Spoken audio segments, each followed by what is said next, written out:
everybody, thanks for joining me for another one-man review. Today I'll be taking a look at Percy Gloom by Cathy Malkasian out from Fantagraphics. This is an older book from Fantagraphics. It's one I've been interested in reading for a while. This came out, in 2007. So this is an older book that I picked up in the Fanabuck sale. The art is really what drew me to it. I really enjoyed what I saw on the cover, that kind of painterly style, and then the pencil work on the inside with the cartooning, and the main character Percy's just like strange big head, and the combination of the cartoony look with the more realistic pencil rendering over it kind of drew me in. The story itself is pretty strange. It really took me until the end of the book to figure out what it's about, and since this is an older book, I'll go ahead and go all the way to the end and kind of give an assessment of what I think the book is about in the end, because it's a pretty strange, I think David Lynch is like Lynchian is kind of the best way to describe this, or maybe like a Terry Gilliam movie or something, where it's this dark surrealism with this kind of bizarre bureaucratic thing going on in it. You get all of these strange characters, like this gal here who has this toe infection and stuffs it in Percy's mouth, and it feels like he just kind of careens from one awful situation into another without much sense of connection between them for a while. I mean, you're meeting all of these different characters. Like here you have Percy meeting this guy Bernard, and Percy has come to this town to go to work for this company that basically writes safety law or safety manuals or something. He's trying to become a tester for this company, and basically it's going to be his job, if he gets the job, to test items to see how they could be dangerous. So like, how could a hairbrush be dangerous or whatever. So he's a very safety minded person. His mother was an inventor, and he was always keeping her safe, so he feels like that qualifies them for the job. You also learn that his father, the Glooms, they slap themselves to death. He's telling Bernard here that it's traditional for the Glooms to slap themselves to death. So there's just all these strange kind of things going on, and at first you think it's the story about him trying to get this job and working for the company, and then it kind of goes in a few different directions. But the art, you get this kind of fantastical art like this. A lot of it's more like this. It's kind of just functional telling the story. But when Malkasian cuts loose and does like a lot of backgrounds and things, they're very beautiful, fantastic images. So that kept me going even as I was really not sure what was going on with the story. The woman with the dirty toe, Tammy, she wants to mate with him as well. She wants to mate with Percy, and she's strange and has a cult that she's founding with her own special yoga or something like that. She kicks him out, and these are her goats. This is probably my favorite line of dialogue here. For a book like this, one of the things I'm looking for, if it's strange and I'm having a hard time fixing on what the story's actually about, I'm looking for, do I enjoy the art? Yes. And then are there moments of writing that stand out to me? And I'd say not many in terms of the dialogue, but I did like this right here where the goat says, "Does it seem odd to you, Mr. Gloom?" "Does what seem odd, goat?" "That humans bemoan the very misery they create." And I think that's an interesting sentiment, that most of the things we do complain about are our own fault, and animals don't really have that. So there's these moments of ideas peeking through in the story, but I was getting again lost in like the strange plot structures, kind of lost on what was trying to be said. But here you get that Percy's got his job, and he's going in and now going to be testing things. He meets a guy that's the best tester. You see here he gets stuffed down a tube and to go to the infirmary. So this is where you get that like Terry Gilliam Brazil, like odd bureaucracy type of vibe.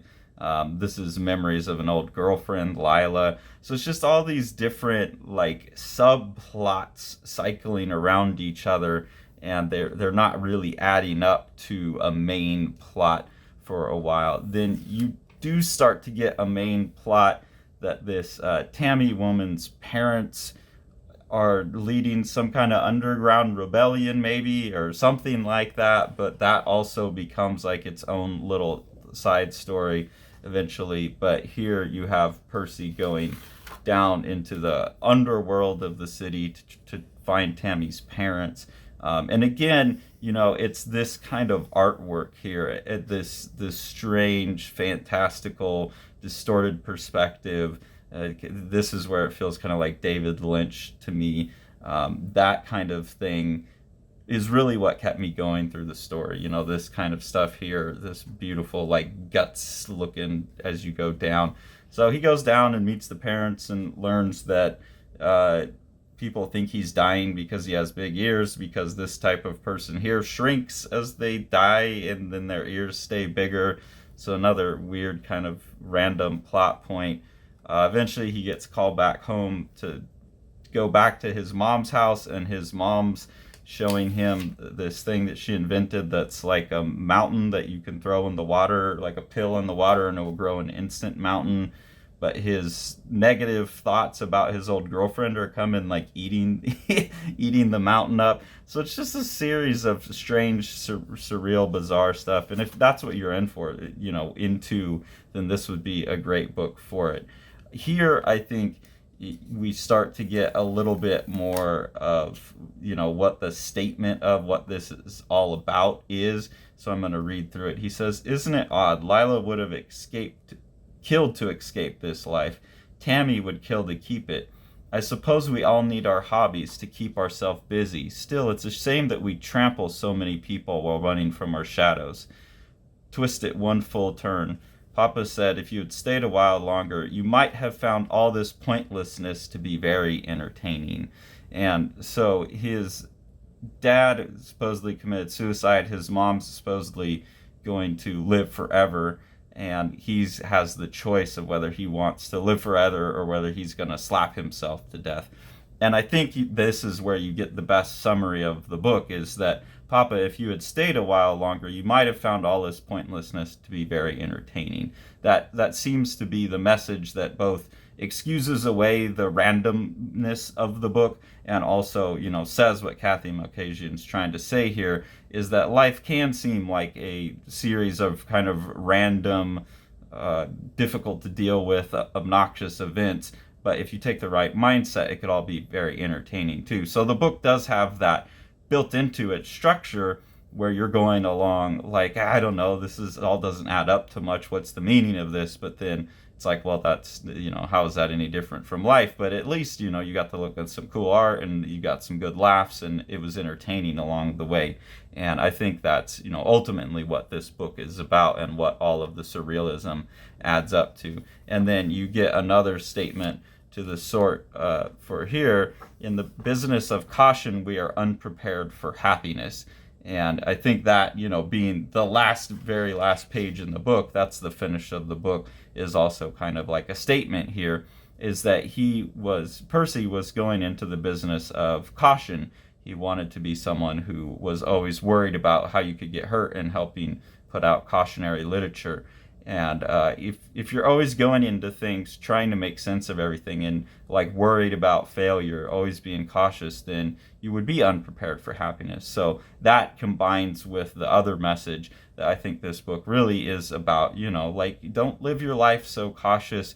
Don't live your life as is it some perfect project that you have to put it all together. Like, just dip into the craziness and be prepared for happiness. Let yourself find some of those entertaining moments that otherwise might have been irksome.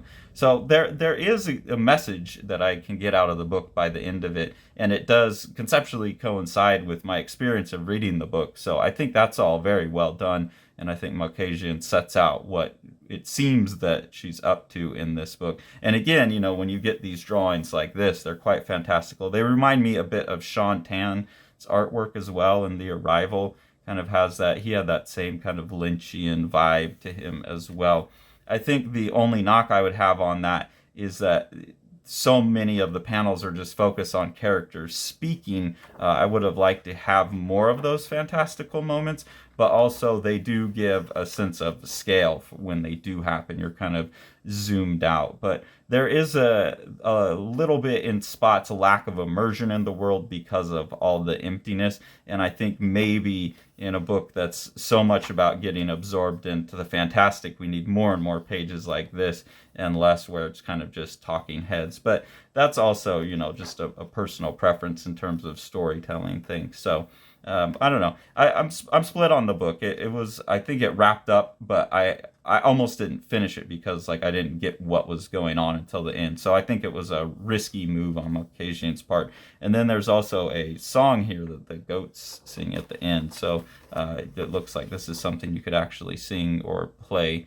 And that's kind of interesting to me as well. So an interesting book. I think, worth it for the art. And then if you can get through the story, or if you enjoy more surreal stories, then this is the type of book for you. For someone like me who kind of wants a sense about what a book is about within the first, 30 to 50 pages or something, stuff like this is a little bit harder for me, but I'm glad I got through the end and was able to make sense of it. I've read one other book by Malkasian's that I really didn't like, so I didn't do a review on it. So now I'm very I don't know what to make of this artist, and I'll have to look out and see if I can find a third book to maybe get a better grip. Or maybe this is just somebody who does different things on every project, which is cool as well. So still don't know where I sit on Cathy Malkasian. It's the fried pickles thing. I'll come back for more to see what's up. So yeah, if this seems like it's your kind of thing, this is a really, really fun, surreal book.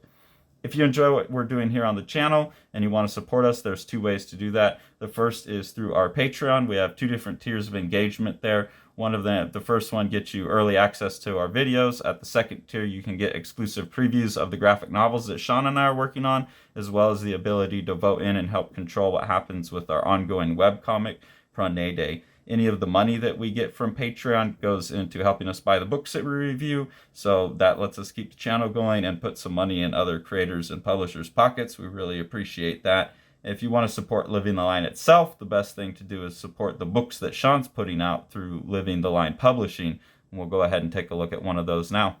Centralia is an awesome, gorgeous comic by rising Dutch star Miel Vandepeet. This is his first work. It's a really great sci-fi story.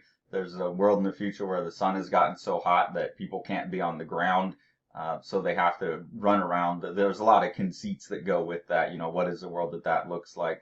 And I think you can see by the art that Sean's description of this book as a Moebius for young adults, a YA Moebius, is a really great description of this really gorgeous and wild, wacky, fun book.